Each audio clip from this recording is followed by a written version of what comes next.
Hey Lina, welcome to the Her Story conversation. Thank you so much, Santosh, for having me here. I'm happy to talk to you and share our story. Thank you so much. You are the founder of Save Missing Girls. What is your core mission and how did it all begin? Right. So, actually, I'm a photographer and an installation artist. And I've been photographing cities, people, places. That's what really interests me: culture, historical, economical, social, what shapes a city. And so I've done quite intensive work in my hometown, my muse, Kolkata. And once a jaunt actually took me into Kalighat, a red light district, and it brought back memories for me from my childhood because our childhood home used to be on the main road from Sonagachi. Sonagachi is Asia's largest red light district. And when we were young and chota, we were told, don't look that side, because there were girls standing on the road. Be careful. They catch girls and they take them away. I think that sentence must have shaken me on my very bones. I was like one really frail girl. And I think it shook me so much that it never left me. So when I entered a red light district as late as only 2000, it was like all my imagination, which was there as a kid, came back alive. But what for me was like I was really inquisitive to know about the space, which I was told not to look at. So what happened was in those early days, I'm a Rotarian, so one of my Rotary partners, we had set up a school in the red light district. So it became my favorite haunt. Every time I got a free time, every evening, every afternoon, I would make a beeline for Kalighat ki gali, go sit with the children, go sit with Urmi, go sit with the women, children to see what exactly is going on there. What are the conversations having? How do they navigate this really exploitative space? So the more I learned, the more this issue really got deeper into my psyche. Like I really wanted to do something about these women and these girls who were getting trafficked for sex trafficking. And so over the years, I would say from 2000 to 2014, that's when the Missing Public Art Project was born. I have been through with three or four non-profit leaders in the in the anti-trafficking space: Ruchira Gupta, Shrabani Sarkar. I have been into Khidirpur, Forbesganj, Baubazar, Kali Ghat, Sonagachi, and really met the inmates of these spaces and really felt what goes on here and the lack of. I was trying to see what's not working for me and what could be done, what these really amazing ladies were doing, and what could I add to it. And that's when I would say that's how missing began. You use uh, the term missing, which is very powerful by itself. What was the thought behind choosing this identity of your movement? So I just want to retract one little bit. So I would say when I was saying I was in these red light districts and I was really with these ladies and I was trying to gauge, I realized more and more at that time, Santosh, that the public is the biggest stakeholder in the issue of a girl coming and standing on the streets. Because where there is a demand, there is a supply. So if you go in and buy a person for sex, there will be somebody who's putting somebody there in a forceful manner. And this is the reason why girls and women who are vulnerable get trafficked. So I would say I saw that big lack of communication between the public on the issue, and I really realized that there has to be a bigger public dialogue on the role we all play in our passivity, in our active actions, be it a forward of a rape joke, be it a forward of a girl getting abused. You're actually adding to that whole psyche, the social norms. You're actually saying it's okay to do this. So I would say this whole, for me, in my years of learning, that's one thing which I came back with, was to really engage the public on this issue of sex trafficking and their role in it. Coming to the question which you asked me now, I would say when I was creating this public artwork, it was years of simplifying really complicated exhibitions which I had been putting up since 2010. So I had started putting up exhibitions in gallery spaces, transforming them, multi layered engagements. Walls had three layers. You had a vinyl, large format photograph with artwork, with elements of a city, right from communist flags to jute to entropicity, and creating a kind of a mood and a space to say, we live in entropic cities, and we are letting something like a trafficking and abuse of a young girl thrive. So I was doing that, but more and more I realized that my actual audience was on the streets and on the roads and the public. So I really wanted to get out of the white cubes of the gallery spaces and really go and talk to my Indian citizens. And that's when I started by thinking I wanted to create a public artwork. I actually went and did a residency on what makes powerful public artwork. What are the elements which one has to really look at? And from that derived the missing girl. It was a lot of work. 14 years. So someone says 14 साल का वनवास में आपका ये बना, तो don't worry, you're still very young in missing if you only across 7 years for us, because I have lots to do and too much to do and too much to do and too fast. So I've always been told, don't worry, it's going well. So I'm just saying, so the title missing, when I was giving it the, because we had been then commissioned by JSW to put up the works at the India Art Fair, and I was wondering what to title it. And I was reading a lot, and there were words like vanish, which was coming in. Because to me, it's a girl who you can see, yet you can't see her. These girls are everywhere, these women are everywhere, and we can't see them. So it was vanish, which came in. And then I read Amartya Sen's article, Millions of Indian Women Missing, the Missing Girls of India. And for me, at that moment, I realized, yeah, that my title of my work had to be missing. So that's the way it got its title. So it's become like a mission for you to get this word out to everybody, and you have chosen a way that is not necessarily direct. You have taken the route of engaging public through street art, through mobile games. You also use augmented reality. How has stepping away from the traditional form of engagement worked for you, and what have you seen in your journey so far?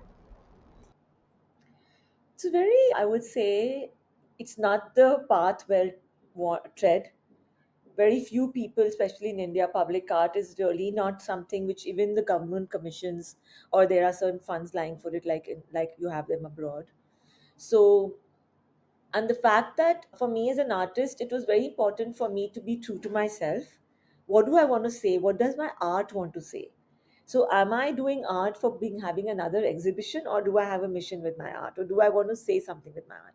And I went that route. So I really wanted to say something with my art, and my audience was out. It was outside, and it was a very democratic space for everybody. But the journey has really amazingly made me meet some really amazing creative people who are not in the gallery space.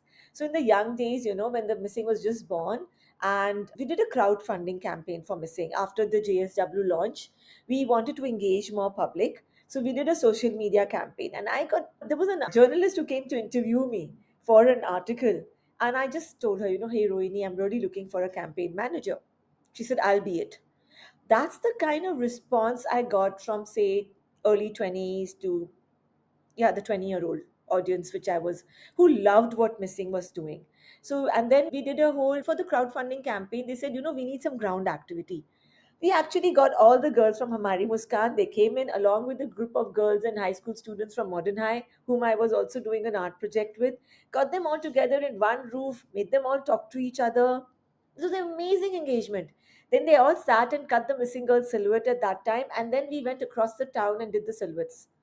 The kind of response we got to that guerrilla art was like global. After that, we saw a young girl who actually was part of a skateboarding community in San Jose. She actually took that off from the net, from the social media, cut it out, and made a little stencil for herself. And she says, "Oh, anybody who lets us do this stencil on your skateboard today will give you the entry free." And then I saw another picture of her emerge where she had put this big silhouette on her wardrobe. And then we had people across the world who did that that an artist who actually embroidered the Missing Girl silhouette on a white canvas, and she put that up as her artwork in Berlin. So I would say, so we've got an immense response from artists, creative people, who are, for them, who are, their art is actually So it gave me the opportunity to meet some amazing people. And we've always tried to figure out what better way to engage people. So game was another thing which came in. So I started by trying to do an AR. I had a group full of summer interns sitting with me. All university students would come back in July, August. And I said, guys, this fund is coming in. I need to make an AR app. Okay, why will you make an AR app? Why will I keep the AR app on my phone? I want to delete it the moment I engage with it once. And I was like, oh God, this is hard earned money. I would hate people not to be engaged for a longer period. And this was still 2016, 17. So AR was still not so readily available on everybody's phone, like not the QR codes now. So, and that time I kind of got a reference of an animation done by an artist. And actually, she sent me a reference of a game for change. And I didn't even realize there was a genre like Games for Change. Immediately loved it. Reached out to the one person I know in the gaming space in Calcutta, and he introduced me to my developer, whom we've been now working with now for the last 6 years. We are doing our game too. And he had never seen a game, never been to a red light district, never spoken to anybody from there. Really engaged him, told him how it happens, took him to Sundarbans, took him to the red light districts of the city, and we created a game, first game of its kind. We won the NASCOM Indie Game of the Year award within a month of its launch. Within 6 months, we had 1 million organic downloads across the world. We've got some amazing reviews on how people said this was one of the most important games to have been made. Playing this game helped me think that I saved my friend who went missing last year. The empathy it generated has been huge. And we also have a thesis. Somebody has done a diverse game thesis on our game, a Swedish professor. So it's been a good run, I would say. So in the social development space, lot like a lot of people work on different issues which are very close to them. If anyone were to adopt this route from an advocacy point of view, would you advise that okay, this is a sustainable option for you to explore gaming and gaming as a platform? I mean, does it? I mean, what's your feedback? Does is there like they would have to invest money? How does it work? I mean, is can any other cause adopt it? Which cause can adopt it? Just wanted to hear your thoughts on that. No, so the word gamification, which is quite not a nice word, but that's being used again and again. And in fact, the NEP also says it that you need to really engage children in a game manner. So WHO has clearly stated that education is the only way to prevent sex abuse exploitation, but it has to be done in the language which children will be receptive to. It can't be like a learning. It has to be immersive, it has to be engaging, it has to be activity oriented, it has to be repetitive. So to do that, you'll have to have some sort of a game element if you want it to be immersive and activity based, because you can't force a child to do something and think it's going to have behavior change. When your goal is behavior change, it has to be a role play. It has to be gamified. So I would say it is the way to go, and I'm glad that NEP and such research which are coming up are more and more instating it. You have actually foundations like Moleskine Foundation who's actually just funding art based projects. So I would say in the West, these kind of like that's why the West, and I got such an amazing response for the Missing Girl Silhouette first from the West, I would say. And the Indian, I would say the non-profit space is still very traditional. And the CSR, especially, they only give to projects and programs where they can feel clear indicators of impact. But now I would say we are also learning more, and we are able to give enough impact and indicators and outcomes for activities and models like this. And I do think that this should be something which is becomes more mainstreamed in more non-profits, which you very really talking behavior change. More than poverty, I would say it would work really well wherever we want behavior change. So that's very useful. So anybody who thinks it there is a they can convince their funders to take this route. I think they should. I think there is a lot of hope now, and a lot of people are understanding the value of it. Right, right. You mentioned a couple of times about your work influencing international individuals internationally who have uh, amplified your work. How has that benefited overall for you? I mean, how sustainable has that for you? How has that amplified your voice? Was it just one time, or was it, is it, how do you make it consistent? Yeah. So that's actually the difficult thing. It has been individuals more than who've taken it up. We did get an engagement with that time the movie Sold was coming out, Jeffrey's movie. So we had collaborated with them with giving the missing girl silhouette to whoever came to view the show, the film, because it's talking about trafficking. There was more discussions going on with other organizations who have anti-trafficking as their main focus, and so to collaborate with them on the missing girl silhouette. So I would say our focus has not been global yet because India itself is so vast, and we're happy to really focus on the vulnerable spots within our country. And we do hope and we do see a lot of response from the global space on the work. Like recently, three of our abstracts have just been chosen at the IPSCAN. They totally talk about the child sex abuse. So we've actually, it's a very big feat for us. After 6 years, our work is now being recognized on the international stage in the to not just as an artwork because we got the Thomson Reuters Anti-Slavery Campaign Award. So that's a very big international recognition. So we are getting that, but I think to just to make to sure that actually leading to really deeper impact and not just a powerful campaign, that's also now coming in. I feel, yeah.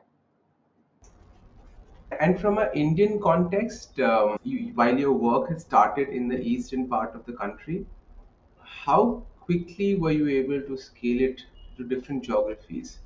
How was that journey for you? You won't believe it. So we did the guerrilla art, but within November we got an organization I partner who reached out to us, and they wanted to do the guerrilla art campaign in the trafficking hotspots around the country. So that year, we actually, for the Violence Against Women Fortnight, which happens from 15th November to 30th November, we partnered with Ahat on the border of in Kishanganj on the border of Bihar and Nepal. We partnered with Jamghat near Jama Masjid area. We partnered with Pardada Pardadi, which is in UP, with the Nehal Foundation in Guwahati, Assam, and two more organizations in Bangalore and in MP. So we did the whole silhouette guerrilla art campaign in all these areas. These children themselves, they got a kind of a learning from their trainers what it is, what are you doing. They sat and cut it out, and then they went in their streets and marched it, and they did it. So I've really crazy, really memorable images which came in. So in one place they wrote missing in a nice twirly way, and another place the guerrilla art, because they did the silhouette, they painted it, and then they made nice flicks to the missing girl hair. So for Yeah. me, it's a very powerful thing when someone takes it and I see a new nuance coming in for it in that local space. Like a very good friend of mine, Baruna Bhattacharjee, says, there is beauty in irregularity.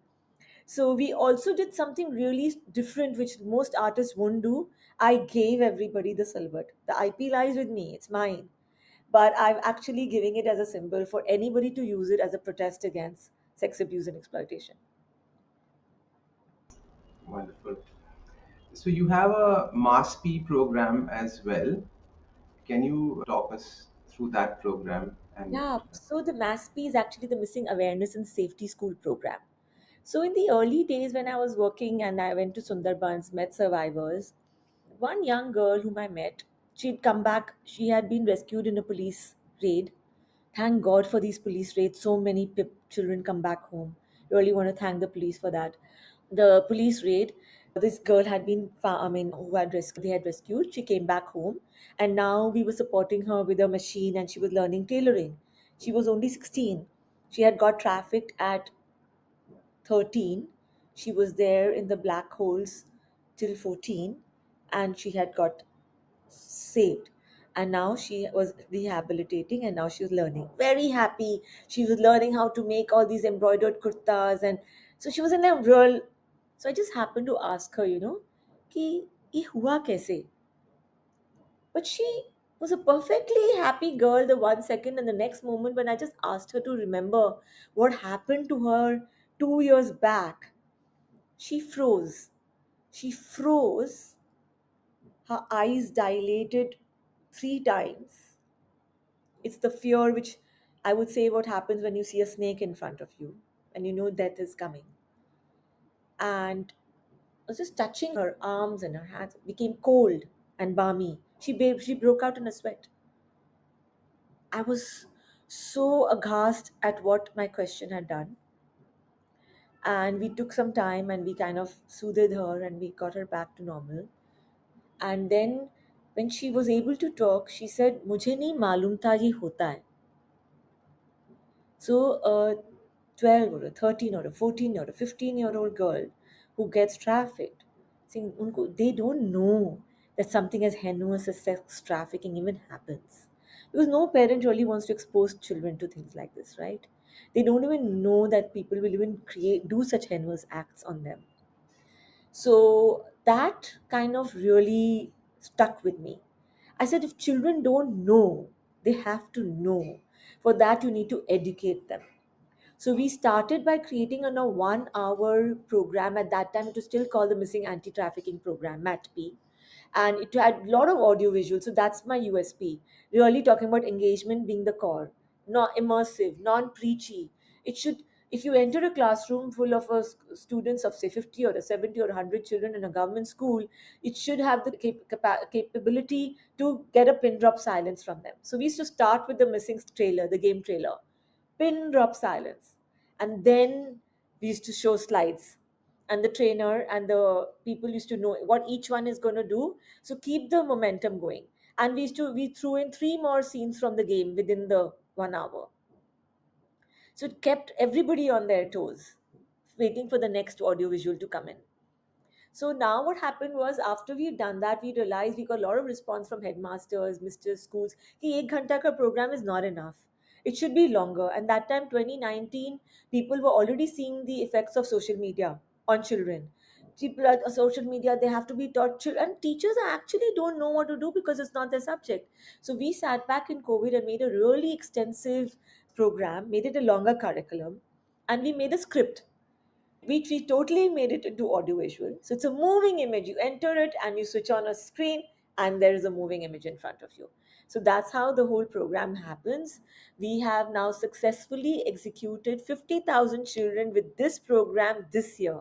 This program is not a 1 hour program, it's an 8 hour program. At any point of time, we go back into that child's classroom at least minimum 4 times or 8 times. So I would say the reach would be 3 or 4 times more if it other than a regular program.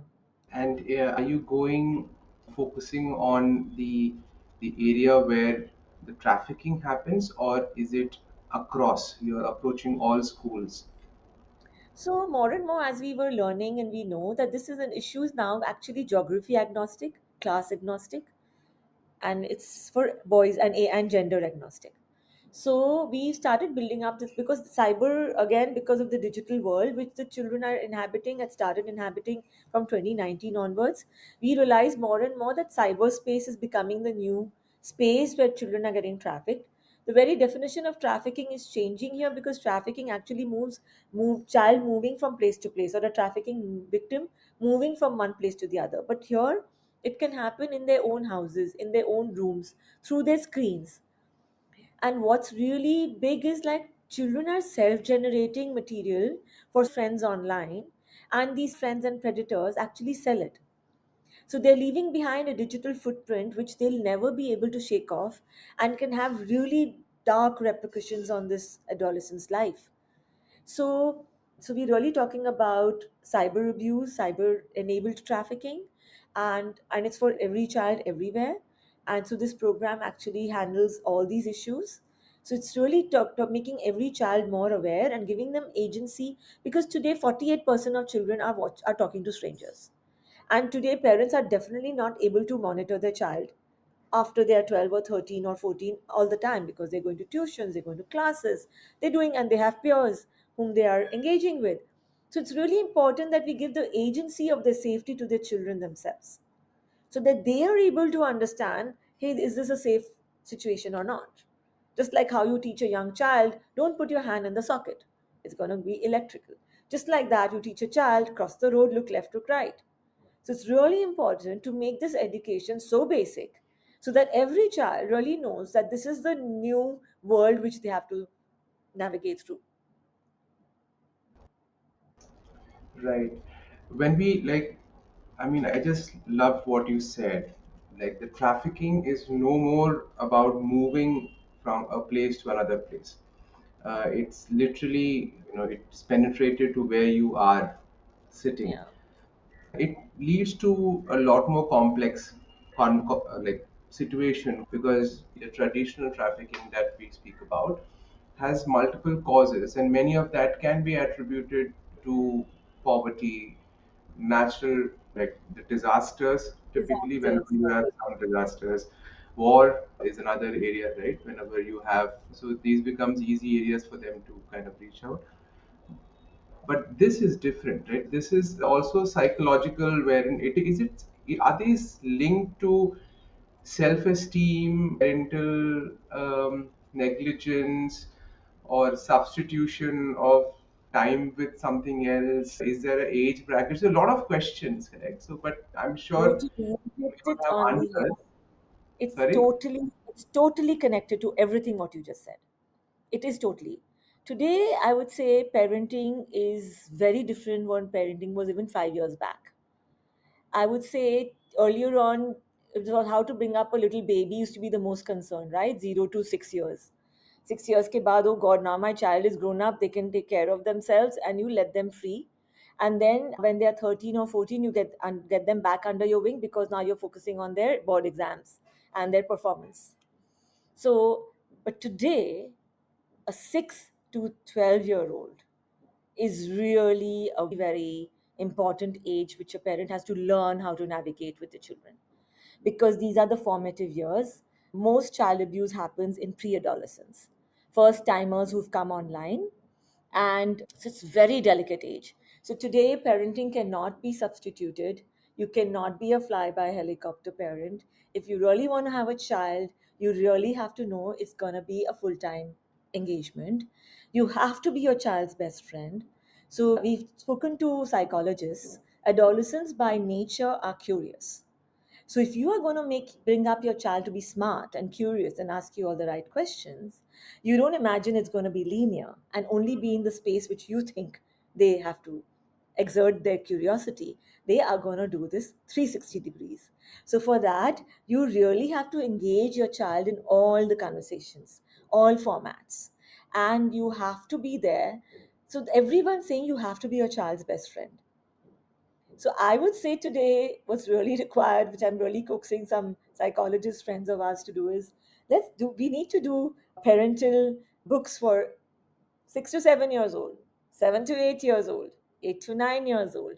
And now each of these years actually demand a full understanding. Just like earlier on, you would say 0 to 3 months, a child is only seeing movement and they can't see color. So you put black and white images, like, remember? And then you'll say this is the age where 1 to 2 you're doing shapes, 3 to 6 you're doing rhymes.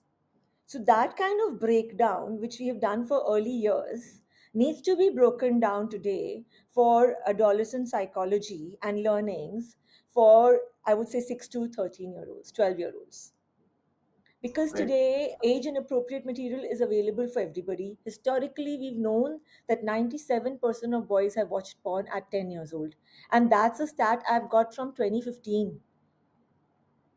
And Right. so today the degree of porn which is available online has changed. I mean, why do we see so much of misogyny increasing today?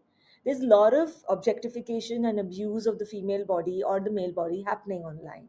So it's really shaping children. So we should have enough wherewithal and knowledge to really engage with our children at all levels so that they can be the beautiful human beings which we are setting out to create.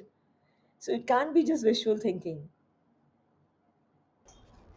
Yeah, absolutely. I think so. You have the parents also who need to be part of Parents are something. the biggest stakeholder.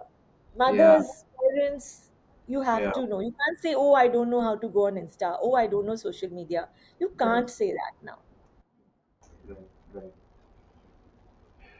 Okay, now that we are in the social development space and we raise funding, usually from the CSR bodies and also individuals. There is also the whole thing of, okay, what is the impact? How do you measure impact? So, how do you deal with that challenge of measuring impact? So, very correct, very good question. So, in the early days, a lot of people working on prevention, a lot of people worked on rescues and rehabilitation and prosecution. So, ideally, the UN has a four-piece strategy against sex abuse and exploitation. First piece, prevention, prosecution, protection, and partnerships. And partnerships is what you'll need anyway between a police and a civic body for even say rescues or even for say prosecutions. But prevention was really low because how will you say कि आपने इतने को बचाया जब वो बच गए? It's very difficult to have indicators mapped for prevention. So ideally, I would say, but we kind of consciously went in. And because there's so many people in rescues, and our motto, which came out in the early days after talking to that survivor, is why wait for a child to get abused to save them? Why are we working on rescues and prosecutions and the POXO laws and the making sure everything is there and the counseling? Let's work on it before. So we have stuck to that.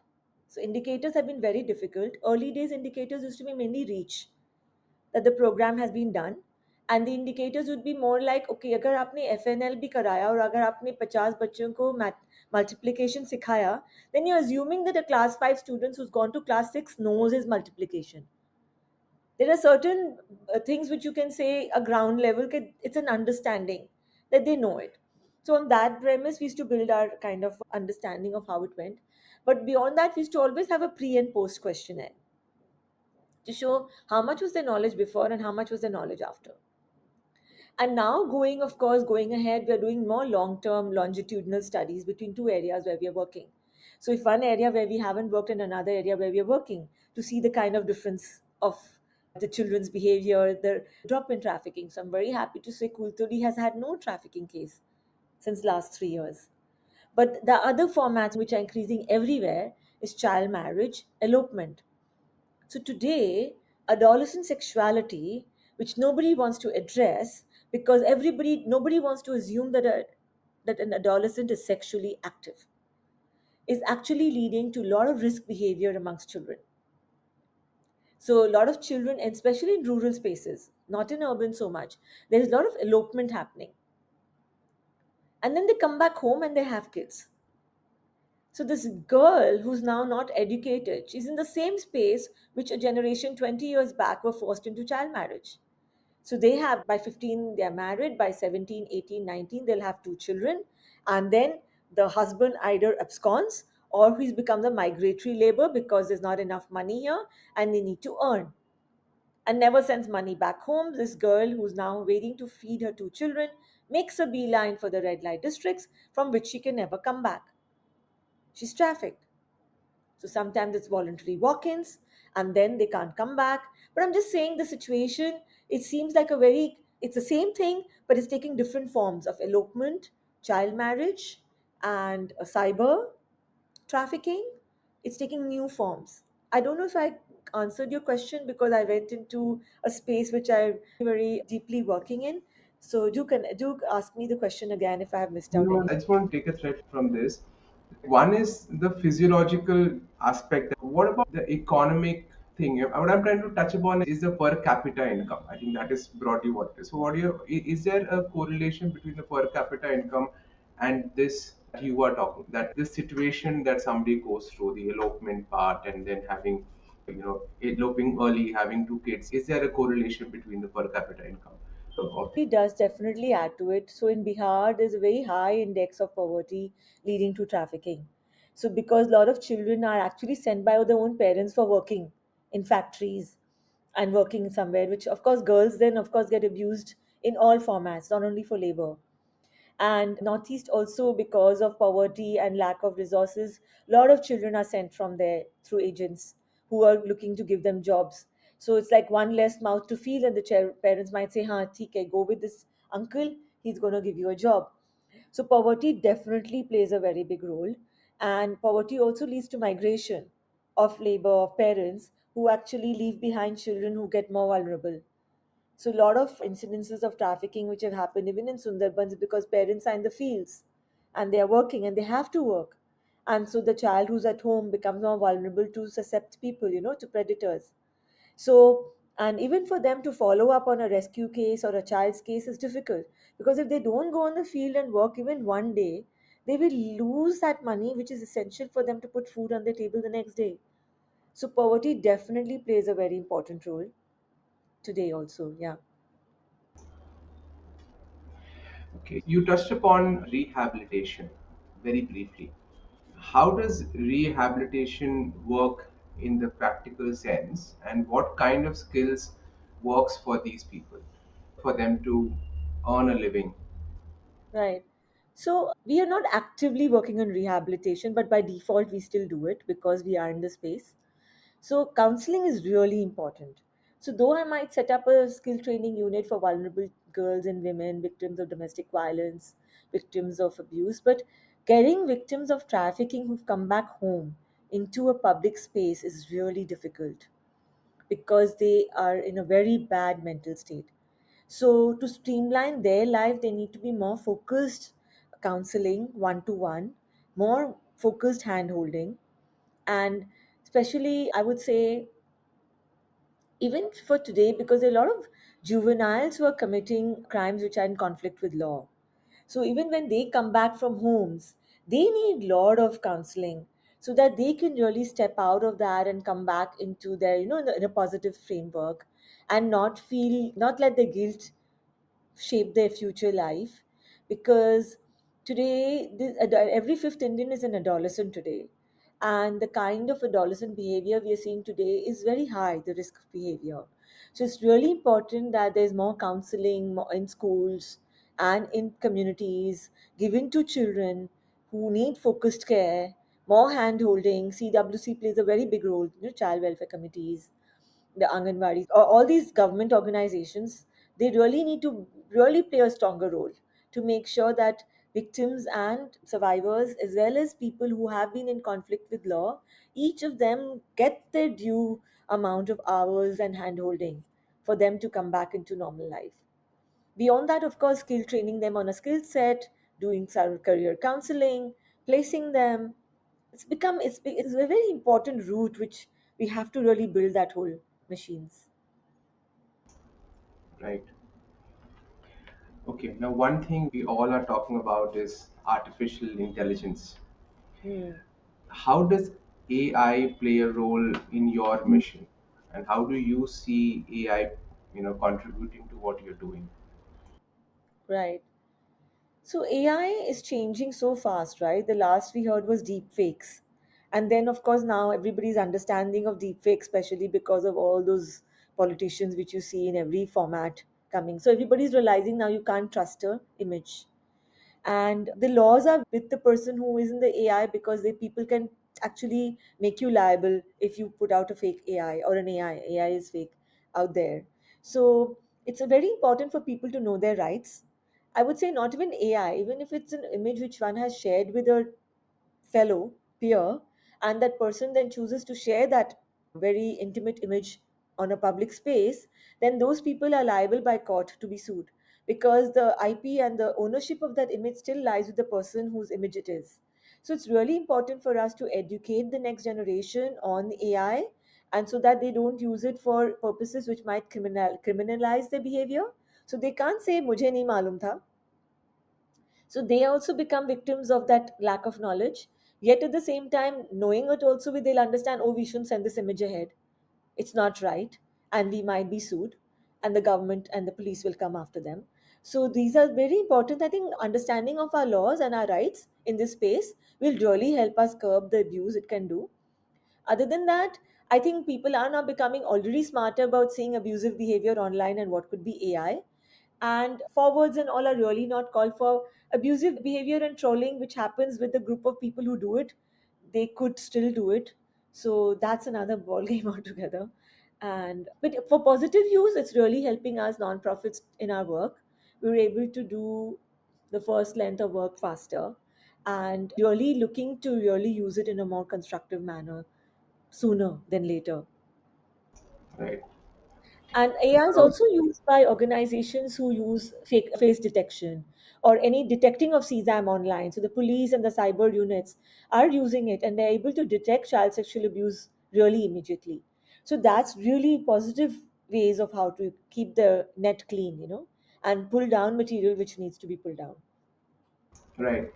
So you spoke about the CSAM, and there are different legal, framework that exists to curb, and to kind of support your mission as well.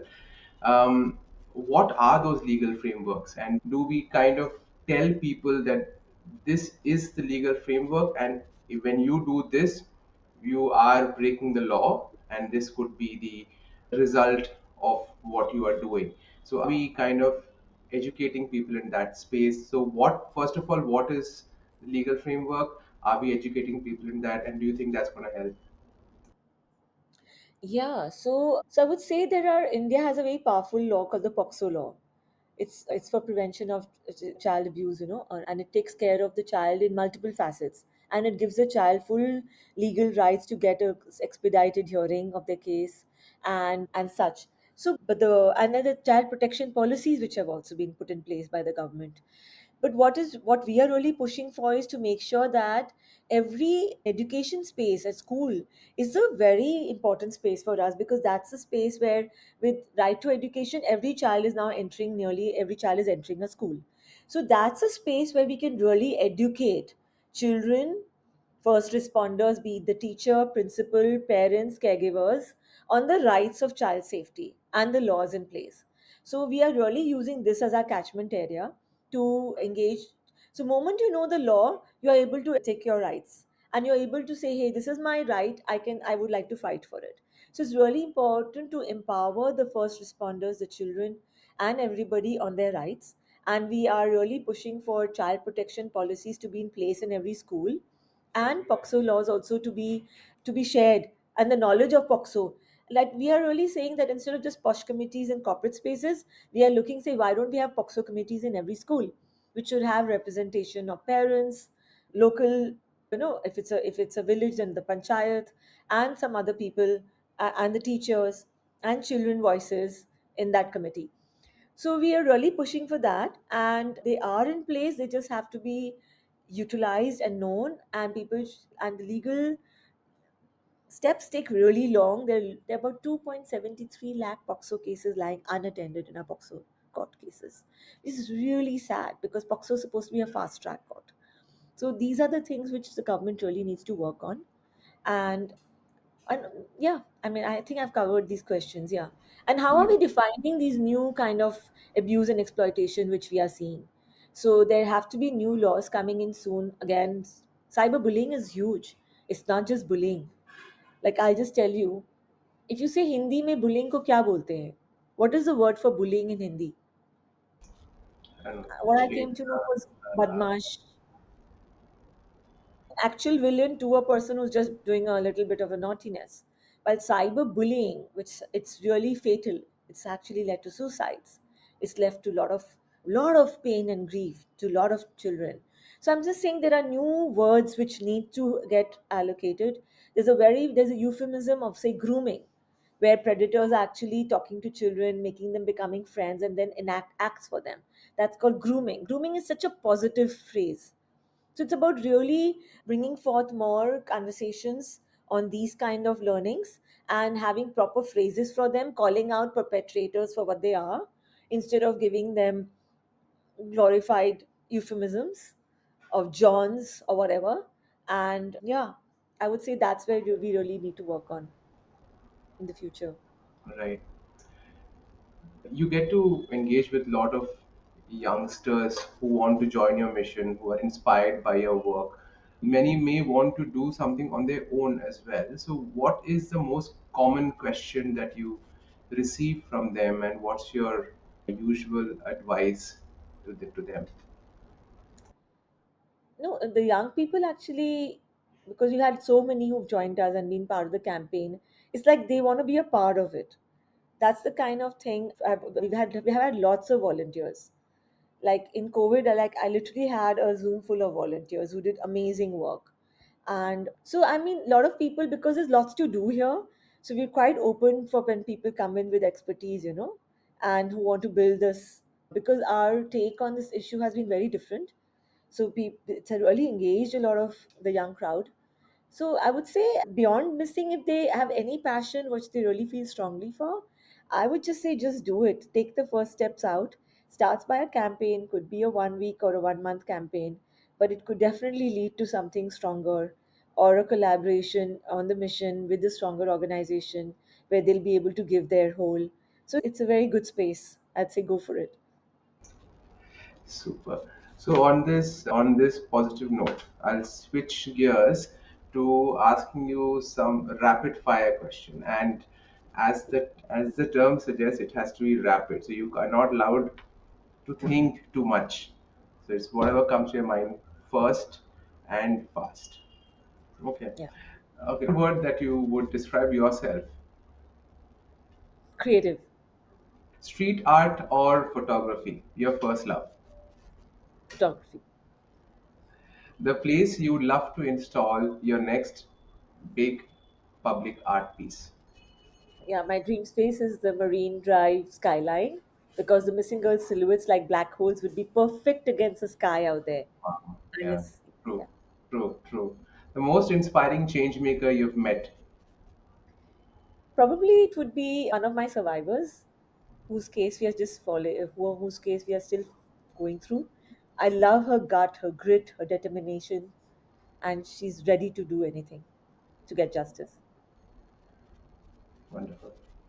Your favorite go to song for any situation.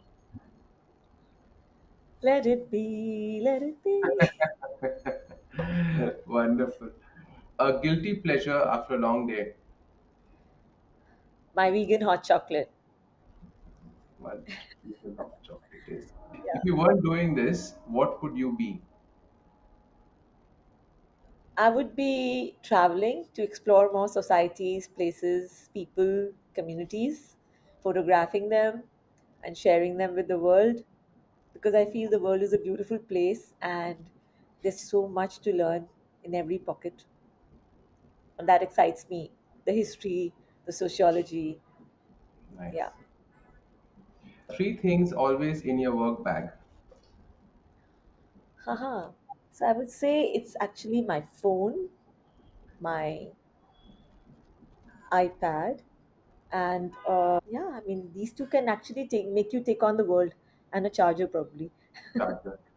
Yeah, power bank as well Power includes. bank. Yeah, yeah, yeah.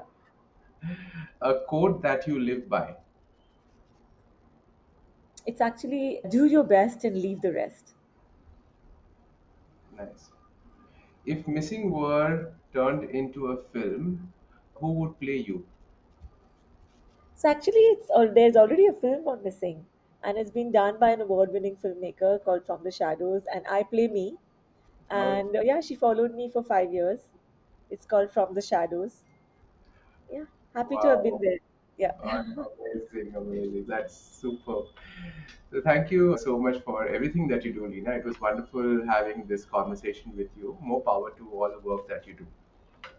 Thank you so much, Santosh. Happy to share our work. It's all about getting more people to know about the missing girls, missing children. So thank you so much for giving us this opportunity.